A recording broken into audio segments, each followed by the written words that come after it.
स्वागत है। तो आज हम एक बहुत ही महत्वपूर्ण टॉपिक जो शिक्षक भर्ती और विभिन्न भर्तियों से संबंधित है, बाल विकास और शिक्षा मनोविज्ञान में जो सबसे इम्पोर्टेंट टॉपिक है वो है शिक्षा मनोविज्ञान की विधियाँ। क्योंकि आपके बाल विकास और शिक्षा मनोविज्ञान की जितनी पुस्तकें हैं उसके अंदर जो कुछ भी लिखा हुआ है, जो कुछ भी निष्कर्ष आपको देखने को मिलता है, वो इन्हीं विधियों की देन है। अर्थात वैज्ञानिक जब इन्हीं विधियों का प्रयोग करके कोई निष्कर्ष निकालता है वही आपकी पुस्तक में मौजूद होते हैं। तो अगर आपको बाल विकास हल करना है तो उससे पहले आपको इन विधियों को समझना होगा कि कौन सी विधियां वस्तुनिष्ठ है, सत्यनिष्ठ है, वास्तविक है और आज के वैज्ञानिक युग में एकदम सत्य और खरी है। तो आज हम शिक्षा मनोविज्ञान की विधियों को देखेंगे। तो उससे पहले हम थोड़ा समझ लेते हैं कि शिक्षा मनोविज्ञान है क्या। तो शिक्षा मनोविज्ञान आज से कुछ समय पहले अर्थात हजारों साल पहले शिक्षा मनोविज्ञान कोई एक अलग विषय नहीं हुआ करता था, अर्थात ये दर्शन शास्त्र में शामिल एक विषय हुआ करता था। फिर कुछ दिनों के बाद अरस्तु और डेकार्ते जब आए तो शिक्षा मनोविज्ञान आत्मा का विज्ञान बना। अर्थात शिक्षा मनोविज्ञान को माना जाने लगा कि आत्मा का मनोविज्ञान है, लेकिन उसके बारे में भी कुछ भी आत्मा क्या है, कैसी है, उसका आकार कैसा होता है, कुछ भी पता नहीं था। अर्थात वो अमूर्त थी और अमूर्त ही बनी रही, इसीलिए उसको उस आत्मा के विज्ञान को शिक्षा मनोविज्ञान का पर्याय के रूप में देखा जाना बंद कर दिया गया। उसके बाद शिक्षा मनोविज्ञान को मस्तिष्क का विज्ञान बोला जाने लगा। पोम्पोनाजी एक वैज्ञानिक थे, उनका मानना था कि शिक्षा मनोविज्ञान मस्तिष्क का विज्ञान है, लेकिन उनका वह सिद्धांत भी किसी के द्वारा मान्य नहीं हुआ और शिक्षा मनोविज्ञान के पर्याय बदलते गए। उसके बाद शिक्षा मनोविज्ञान को चेतना का विज्ञान कहा गया, लेकिन फ्रायड और कुछ वैज्ञानिकों का मानना था कि चेतना के अतिरिक्त अचेतन अवस्था और अचेतन अवस्था भी होती है। अर्थात चेतना का जो विज्ञान था वह भी शिक्षा मनोविज्ञान का पर्याय नहीं बन सका। और आधुनिक युग में वाटसन, स्किनर, इनके मतानुसार शिक्षा मनोविज्ञान का जो बेस्ट पर्याय माना जाता है वह है व्यवहारिक विज्ञान। अर्थात शिक्षा मनोविज्ञान को हम व्यवहारिक विज्ञान कह सकते हैं। तो इस शिक्षा मनोविज्ञान अर्थात इसमें विज्ञान जुड़ा हुआ है। तो विज्ञान जुड़ा हुआ है तो मतलब क्या होगा, ये प्रायोगिक और निष्कर्षों के द्वारा सत्य होना चाहिए। अर्थात शिक्षा मनोविज्ञान में जो कुछ भी हम निष्कर्ष निकालते हैं, जो कुछ भी हम लिखते हैं या कहते हैं, वो कैसा होना चाहिए, वैज्ञानिक होना चाहिए और विज्ञान प्रयोगों को आधार मानता है। इसी प्रकार सत्यनिष्ठा और वस्तुनिष्ठता के आधार पे विधियों को दो भागों में डिवाइड किया गया है। पहला है आत्मनिष्ठ विधि और दूसरी है वस्तुनिष्ठ विधि। तो उसमें से सबसे इंपॉर्टेंट जो आधुनिक युग में मान्य है वो है वस्तुनिष्ठ विधि, क्योंकि विज्ञान वस्तुनिष्ठ हो यही स्वीकार किया जाता है, आत्मनिष्ठता में भरोसा नहीं किया जाता। लेकिन इन दोनों ही विधियों को समझना और जानना हमारे लिए उपयोगी है, क्योंकि हम जब पढ़ेंगे आत्मनिष्ठ विधि और वस्तुनिष्ठ विधि और इन सभी विधियों को, जो 15 प्रकार की विधियां हमने लिखी हुई है यहाँ, तो वो शिक्षा मनोविज्ञान को समझने में हमको एक बेस देगा। इसीलिए हम आज पढ़ेंगे, पहला है आत्मनिष्ठ विधि और दूसरी है वस्तुनिष्ठ विधि। तो आत्मनिष्ठ विधि से हम स्टार्ट करते हैं आज का चैप्टर। तो आत्मनिष्ठ विधि दो प्रकार की होती है, उसमें दो प्रकार की विधियां शामिल होती है, जो कि आत्मनिष्ठ विधि होती है अर्थात सब्जेक्टिव होती है, और वस्तुनिष्ठ विधि ऑब्जेक्टिव में मेथड में 13 प्रकार की विधियां हैं। तो पहला हम देखते हैं आत्मनिरीक्षण विधि। आपको आज के युग में ये स्वीकार नहीं किया जाता आत्मनिष्ठ विधि, लेकिन जो भी पुस्तक में हमको इतना सारा कुछ मिलता है देखने और पढ़ने को, उसमें इस आत्मनिरीक्षण विधि के द्वारा प्रदत्त बहुत सी जानकारियां होती हैं। क्योंकि पहले प्राचीन समय में अर्थात परंपरागत विधि है, ये सबसे प्राचीन विधि है। आत्मनिरीक्षण, सेल्फ इंस्पेक्शन, इंट्रोस्पेक्शन, अंतर्दर्शन इसको बोला जा सकता है। अंतर्दर्शन, खुद का दर्शन करना। आज के डेट में हम क्या करते हैं, अपने आप को देखो, हम बोलते क्या है आपको, कुछ भी होगा, लड़ाई होगा, झगड़ा होगा, बातचीत हो गया, कुछ भी हो गया, तो हम क्या बोलते हैं कि अपने आप को देखो। वस्तुतः अपने आप में देखना चाहिए, हमको ये ना बोल करके कि अपने आप को देखो, अपने आप में देखना चाहिए। और यही इस विधि का मेन पॉइंट है कि अपने आप में हमको देखना है। इंट्रो इंस्पेक्शन बोलते हैं इसको, अर्थात आत्मनिरीक्षण। ये निरीक्षण विधि से अलग है, निरीक्षण विधि आपको इसमें देखने को मिल रहा है, इससे ये अलग है। तो इसको कहते हैं आत्मनिरीक्षण विधि। अर्थात अगर हम खुद का आत्मनिरीक्षण करें कि हम कहाँ हैं, हम कौन हैं, हमारे दोस्त कौन है, हमारे शत्रु कौन से, कौन सा स्थान और देश हमारे लिए उपयुक्त है, कौन सा समय उपयुक्त है, हमारी आय और व्यय क्या है, हम और हमारी शक्ति क्या है, हम कौन हैं, ये प्रश्न अगर आप अपने आप से पूछते रहते हो हमेशा, तो आपको सफल होने से कोई रोक नहीं सकता। तो ये आत्मनिरीक्षण की विधि, अर्थात जिसको चिंतन की विधि भी कहा जाता है, ये सबसे प्राचीन विधियों में से एक है। इसके द्वारा खुद के व्यवहार, खुद की भावनाओं, जैसे हम दुखी हैं, प्रेम की अवस्था में हैं, सुख की अवस्था में हैं, तो उस समय हमारी भावनाएं क्या होती है, उस समय हमारे व्यवहार क्या होते हैं, उसी चीज का निरीक्षण करना ही आत्मनिरीक्षण विधि कहलाता है। अर्थात इसके लिए कोई प्रयोगशाला की आवश्यकता नहीं होती, हमारा मन मस्तिष्क क्या होता है, प्रयोगशाला होता है। लेकिन वर्तमान समय में आत्मनिरीक्षण विधि को स्वीकार नहीं किया जाता, क्योंकि इसमें आत्मनिष्ठता होती है कि हम खुद क्या सोचते हैं उसको थोपना चाहते हैं, तो इसलिए इस विधि को स्वीकार नहीं किया जाता। दूसरी जो विधि है वो गाथा वर्णन विधि है। अब ये गाथा वर्णन विधि क्या है? गाथा अपनी दुख की गाथा, सुख की गाथा, या कोई भी ऐसी गाथा या कहानी, घटना या पूर्व अनुभव का जब कोई व्यक्ति वर्णन करता है, मान लो कोई व्यक्ति आया और अपना पूरा बताने लगा कि मेरे साथ ऐसा हुआ, ये घटनाएं हुई, तो मुझे ऐसा महसूस हुआ, तो इस गाथा या वर्णन को जो मनोविश्लेषक होता है वो क्या करेगा, रिकॉर्ड करेगा, लिखेगा, और उसके बाद एक निष्कर्ष में पहुंचेगा। कहाँ पहुंचेगा? निष्कर्ष में। तो इस निष्कर्ष में जब वो पहुंचता है तो उसी को कहते हैं गाथा वर्णन विधि।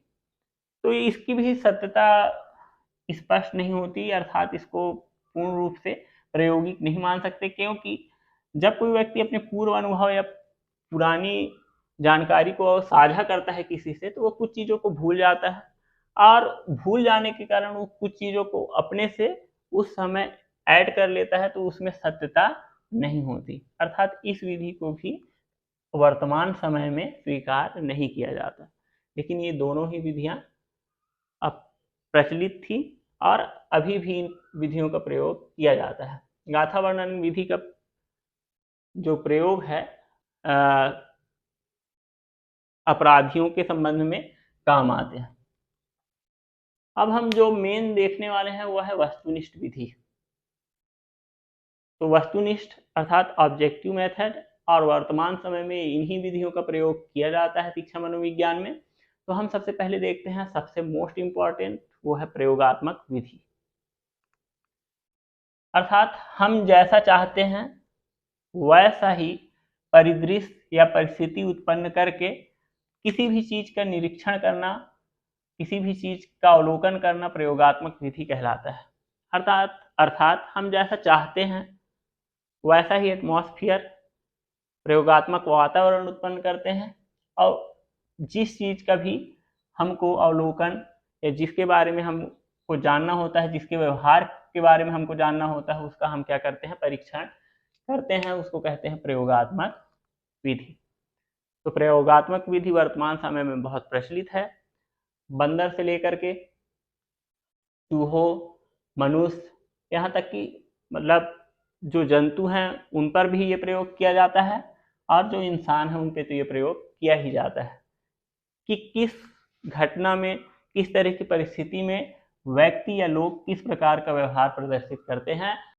दूसरी विधि हम बात करते हैं निरीक्षण विधि, जिसको ऑब्जर्वेशन मेथड भी कहा जाता है, एस्ट्रोस्पेक्शन भी बोला जाता है इसको। अर्थात दूसरों को देखना, ध्यानपूर्वक किसी चीज को देखना, अर्थात किसी चीज को ऐसे ऑब्जर्व करना और उसकी मानसिक दशा का पता लगाना निरीक्षण विधि कहलाती है। तो स्कूलों में शिक्षकों के लिए सबसे इम्पोर्टेंट अगर कोई विधि या मेथड है मनोविज्ञान की, तो वो है निरीक्षण विधि। क्योंकि स्कूल का जो शिक्षक होता है वो बच्चों को हमेशा निरीक्षण करता रहता है, ऑब्जर्व करते रहता है कि बच्चे कहाँ क्या कर रहे हैं, क्या उन्हें उन्हें किसी चीज़ को समझने में कठिनाई हो रही है, मैं जो पढ़ा रहा हूँ क्या वो बच्चों को समझ में आ रहा है। ये होता है ऑब्जर्वेशन स्किल।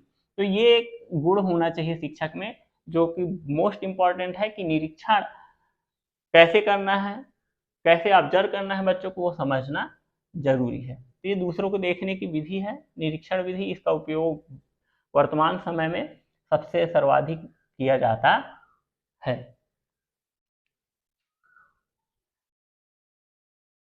तीसरी विधि है जीवन इतिहास विधि, अर्थात इसको हम केस स्टडी भी बोल सकते हैं, केस हिस्ट्री मेथड भी बोला जा सकता है इसको।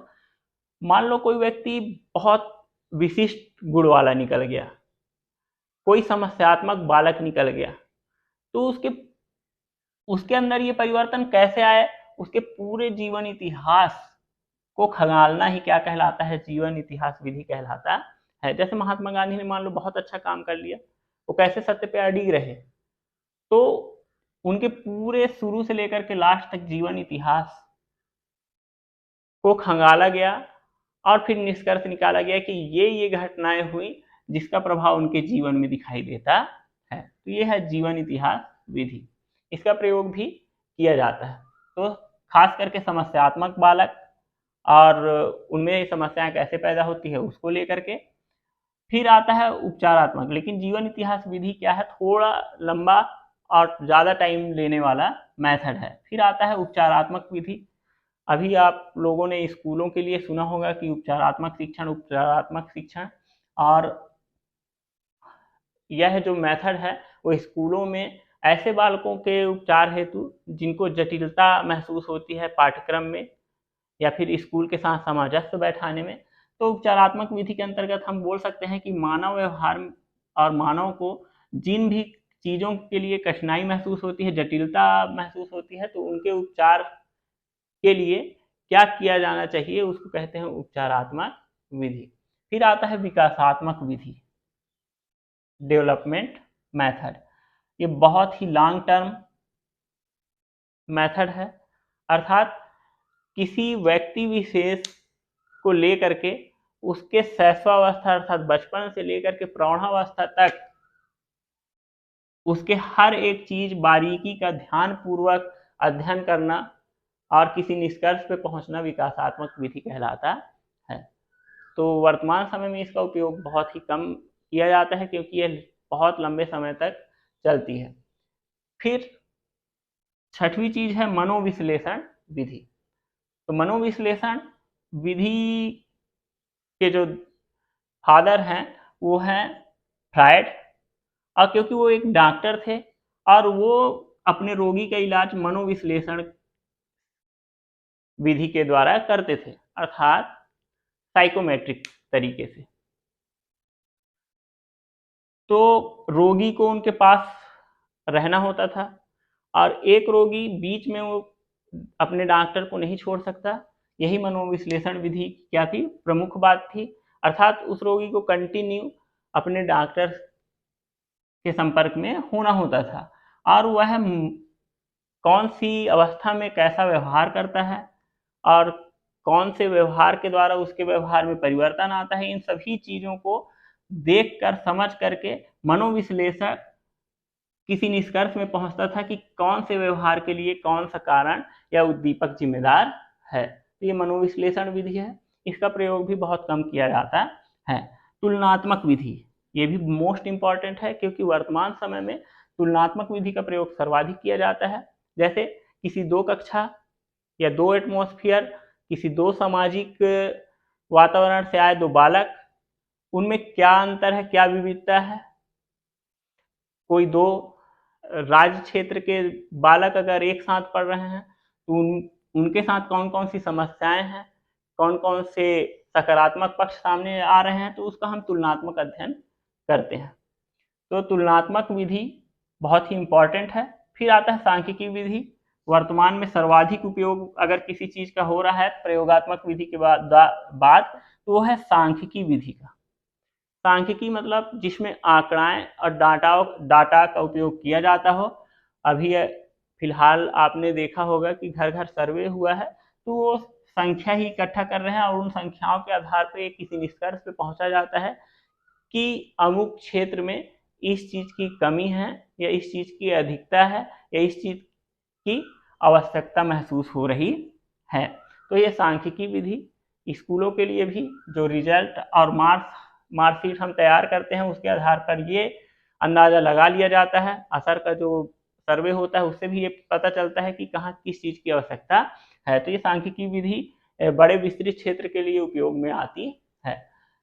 9वां जो हम विधि पढ़ने वाले हैं उससे तो आपको भी गुजरना होगा। अभी शिक्षक भर्ती हो गया, सीटेट का परीक्षा हो गया या फिर और किसी विभाग की अगर आप परीक्षा दे रहे हैं तो आपको इसी विधि से होकर के गुजरना होगा, क्योंकि यह जो विधि है ये एकदम वस्तुनिष्ठ है। अर्थात किसी परीक्षण विधि का मतलब है परीक्षा, अर्थात ऐसी विधि जिससे हम बहुत सारे लोगों को एक साथ क्या कर सकते हैं, परीक्षण कर सकते हैं और एक साथ उनके व्यवहार, उनके ज्ञान, उनका संवेगात्मक क्षेत्र, व्यवहारात्मक क्षेत्र, उनका परीक्षण हम परीक्षा के द्वारा कर सकते हैं। तो परीक्षण विधि अर्थात परीक्षा का आयोजन करना परीक्षण विधि कहलाता है। आप अभी व्यापम का परीक्षा देंगे ही। फिर आता है साक्षात्कार विधि। साक्षात्कार मतलब होता है इंटरव्यू, ये सबको आप सभी समझते हो इसीलिए इस पे ज़्यादा डिटेल पे हम बात नहीं करते। साक्षात्कार विधि होता है किसी समस्या का समाधान आप किस तरीके से देखते और सोचते हैं, आप किसी भी वस्तु को उसके कितने पहलुओं के साथ देखते हैं, आपके लिए कोई समस्या है या समाधान आप किस तरीके से देखते हैं, ये साक्षात्कार विधि में हम जानते और समझते हैं। ये कम लोगों के लिए सुविधाजनक है। बहुत सारे अगर व्यक्ति हैं, अभ्यर्थी हैं तो उनका साक्षात्कार करना थोड़ा मुश्किल होता है। फिर आता है प्रश्नावली विधि। अगर आप खर्च बचाना चाहते हैं, आप सबसे मिल करके उनका साक्षात्कार नहीं कर सकते, तो आप क्या कर सकते हैं कि अपने प्रश्नों का एक सीरीज तैयार कर लीजिए और उन प्रश्नों को वितरित करके और उन प्रश्नों के जवाब लेकर के आप किसी भी निष्कर्ष में पहुंच सकते हैं। प्रश्नावली विधि का प्रयोग आप देखे होंगे कि यूट्यूब में एडवर्टाइजिंग और बाकी चीजों के लिए किया जाता है। 12वां जो विधि है वो है विभेदात्मक विधि। विभेद करना अर्थात कोई दो व्यक्ति हैं, उनमें अगर दो गुणों में विभेदता है, विभिन्नता है, विभेद है उन दोनों में, तो किस वजह से है, किस कारण से है, उस विभेद का पता लगाना ही विभेदात्मक विधि कहलाता है। फिर 13वां और लास्ट वाला जो कि एकदम नई मैथोडोलॉजी है वो है मनोभौतिक विधि। अर्थात किसी व्यक्ति के मन और शरीर में वातावरण का और किसी भी व्यक्ति विशेष के व्यवहार का क्या प्रभाव पड़ता है उसको जानना क्या कहलाता है, मनोभौतिक विधि कहलाता है। तो इस तरीके से हम देखते हैं कि इतनी सारी विधियां हैं जिसमें से सर्वाधिक अगर इम्पोर्टेंट कोई विधि है तो वो है आत्मनिरीक्षण विधि। इसको समझ लेना। प्रयोगात्मक विधि, निरीक्षण विधि, उपचारात्मक शिक्षण और मनोविश्लेषण विधि और सांख्यिकी विधि, तुलनात्मक विधि, ये इम्पॉर्टेंट है। इन सभी चीज़ों से आप लोग पहले ही परिचित हैं। उम्मीद है कि आपको ये वीडियो अच्छी लगी होगी और लगातार हमारे ऐसे ही वीडियो प्राप्त करने के लिए हमारे चैनल को सब्सक्राइब जरूर करें और ज़रूरतमंदों तक इसको शेयर करें। धन्यवाद।